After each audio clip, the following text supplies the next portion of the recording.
I'm going to send a kick drum to a parallel bus, flip the phase and dial in max punch. This sounds so wrong, but if we get a few things right, you'll be able to do this in your own sessions and end up with a fader that can manipulate punch like this.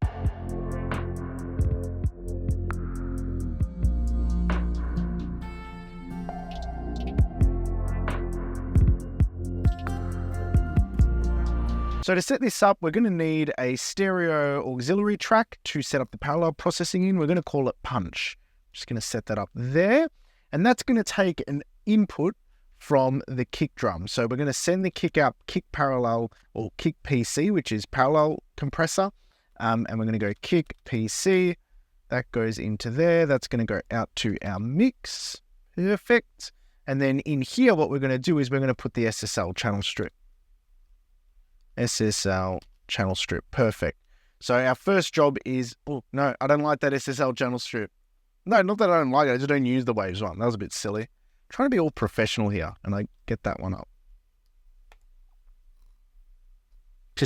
Beautiful, this one. And what we'll do is we'll play it back and we'll flip the phase.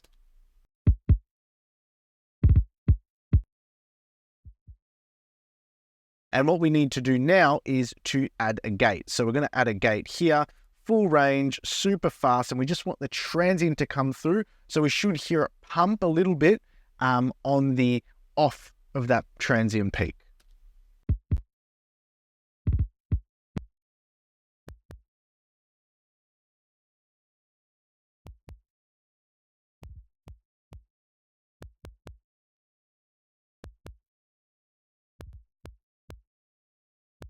Perfect. That's what I want to hear.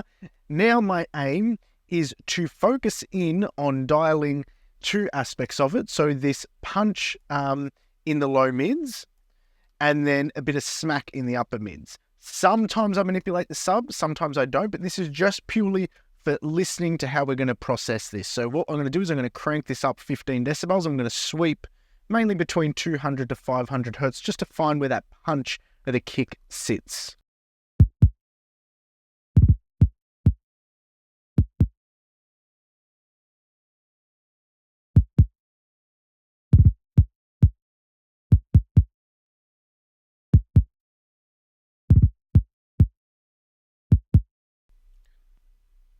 I think a little bit higher up at 300 is better than 200, only because at 200 it starts to get a bit of the lows, like around 150 hertz with the shape of the filter, and that begins to become a bit too woolly. And when you drive punch like that through a mix, it can fill up a lot of the space that the bass is taking up.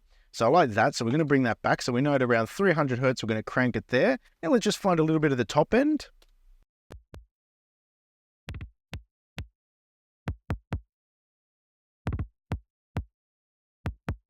Yeah, okay, around 1.5K.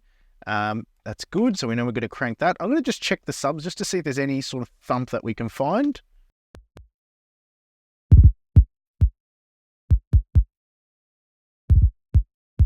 That's actually really nice down low. So let's crank that up. So before we crank these, what we're going to do is we're going to slam the compressor super hard. Max threshold, super fast release. And then we're going to toggle these three gain knobs that we've set up to dial in a tone for this punch. So what we're going to do is before we do that, we're actually going to mute the other kick. We're going to go pre-fader and we're going to bring this down to -12. So we're feeding it with the same signal that it would in post-fader. Mute that and then turn the phase back to normal, because we only use the phase flipping here for demonstrative purposes so we can hear that some difference. And now what we'll do is we'll dial this in.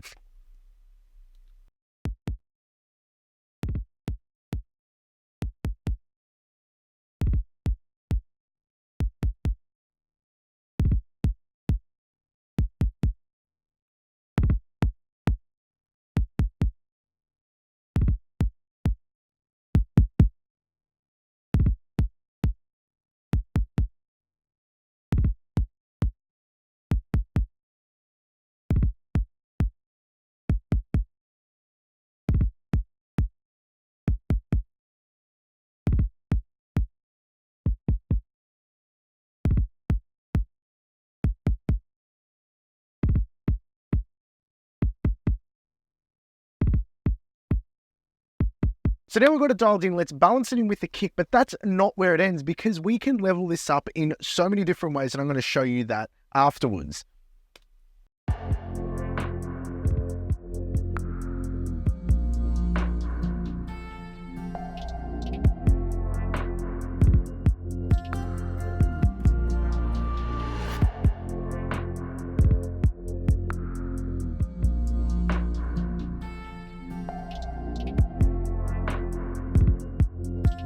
Okay, so that's all well and done, said and good. It's okay. This is the first of a few different ways we can level this up.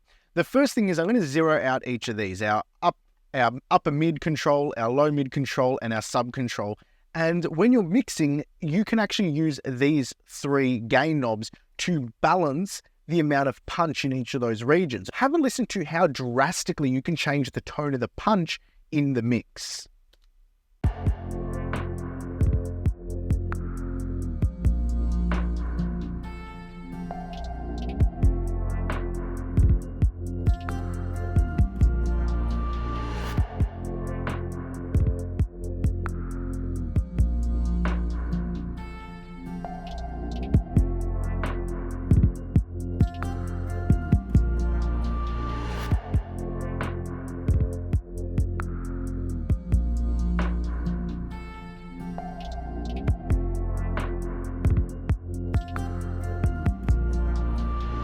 So obviously you wouldn't use that top one, but you can get really interesting tones between the low mids and the subs manipulating it. The next level to this, so let's just bring this back to where we had it leveled out before, which was just everything sort of evenly driving that compression, is because this is a parallel channel, because this is a very filtered signal, we can get a little bit crazy with the manipulation here. And by that, I mean probably one of my favorite processes to use on parallel processors is the N mode indecapitator.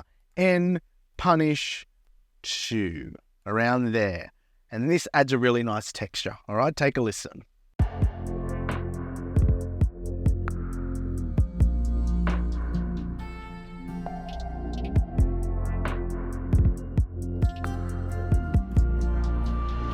So another way to manipulate it, you can use the decapitator here. Now, the sky's the limit. Once you have this set up, and it's important you use the phase flip to set it up because that way you can hear the difference signal. And the difference is important because a lot of people are going to say, well, if it's flipped in phase, when you put it in phase, you're going to lose those changes. No, because to null something out, you have to null to 0, okay? But because we're making boosts that are greater than the difference of the summed signal, so because it's phase inverted, it's above that. When you flip the phase, that boost just goes down underneath the waveform. It never zeroes out, but it helps cancel out the rest of the information, the tail of the kick, which that's why I use the phase inversion with the gate. So all I'm listening to is the initial transient and trying to tweak the EQ to it to then drive the compressor, which is a little bit funny because I speak about this in another mastering video about should you drive compressors, yes or no. But the idea of this is we're making a 9, 10, 15 decibel gain change, and driving that compressor with such a ridiculous amount of gain actually results in some very, very unique tones. So you can do this on a kick drum. You can do this on your snare. You can do this on anything percussive that you want to focus the energy of and have really free manipulation on. You can't put an EQ like this on the drums and just EQ the static signal like this because then the tail gets affected, the whole envelope of the kick gets affected. Whereas this just purely focuses on the punch and you can get some really unique sounds out of it. So anyway, I'm going to leave you with that and hopefully you enjoyed it. Until next time, take care.